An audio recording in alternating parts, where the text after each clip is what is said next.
Pero wala sila ngayong kalat nasa kanya. Sa umaga.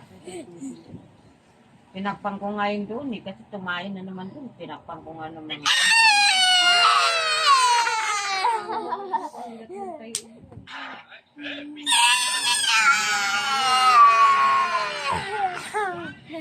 What is this? That's not really necessary, but honey.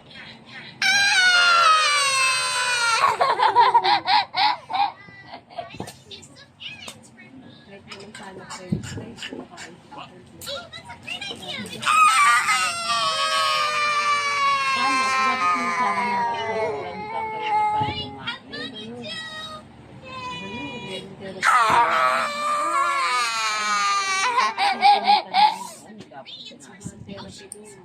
I eat a lot of stuff though, so I also like to eat